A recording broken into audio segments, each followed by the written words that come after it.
पिछले वीडियो के अंदर हमने देखा था भागवत गीता का 14वां अध्याय, जिसका नाम गुणत्रय विभाग योग है। अब इस वीडियो के अंदर हम देखेंगे भागवत गीता का 15वां अध्याय। तो चलिए वीडियो को शुरू करते हैं।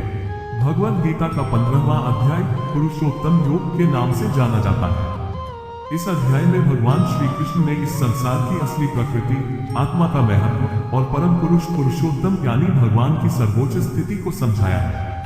इसे सरल भाषा में समझते हैं। एक उल्टा पेड़ संसार का प्रतीक। भगवान श्री कृष्ण इस अध्याय की शुरुआत एक उल्टे पेड़ के प्रतीक से करते हैं। वे बताते हैं कि इस संसार को एक उल्टे पीपल के पेड़ के रूप में समझा जा सकता है। जड़ें, इस पेड़ की जड़ें ऊपर यानी भगवान परमात्मा से जुड़ी है। इसका मतलब है कि यह संसार भगवान से उत्पन्न हुआ है। टहनियां और पत्तियां ये नीचे की ओर फैली हैं, जो भौतिक संसार के विभिन्न पहलुओं, इच्छा, कर्म, रिश्ते आदि को दर्शाती है।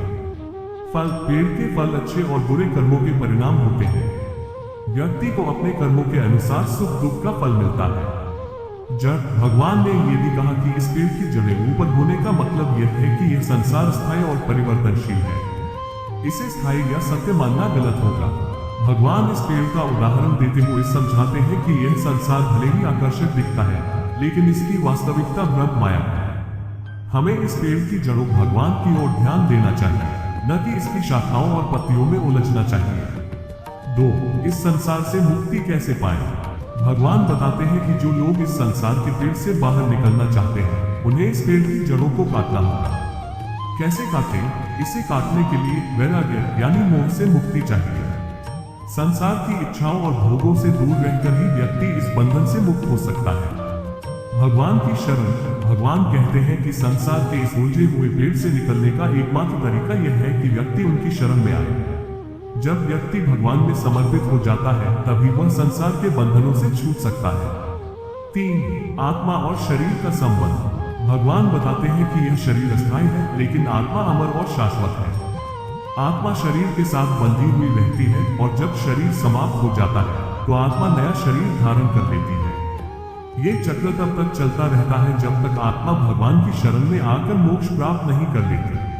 आत्मा ही इस शरीर में जीवन का संचार करती है और इसे चलाती है। बिना आत्मा के शरीर मृत हो जाता है। 4. जीवात्मा और परमात्मा का संबंध। भगवान कहते हैं कि प्रत्येक जीव में 2 आत्माएं होती हैं। जीवात्मा ये प्रत्येक व्यक्ति की आत्मा होती है, जो जन्म और मृत्यु के चक्र में बंधी रहती है। परमात्मा ये भगवान पुरुषोत्तम है, जो हर जीव के भीतर निवास करते हैं और उसके कर्मों का साक्षी होते हैं। भगवान कहते हैं कि परमात्मा हर जीव में विद्यमान है और वे ही सृष्टि की रचना, पालन और संहार करते हैं। जीवात्मा परमात्मा का अंश है, लेकिन ये संसार के भ्रम में पड़कर अपने असली स्वरूप को भूल जाती है। 5.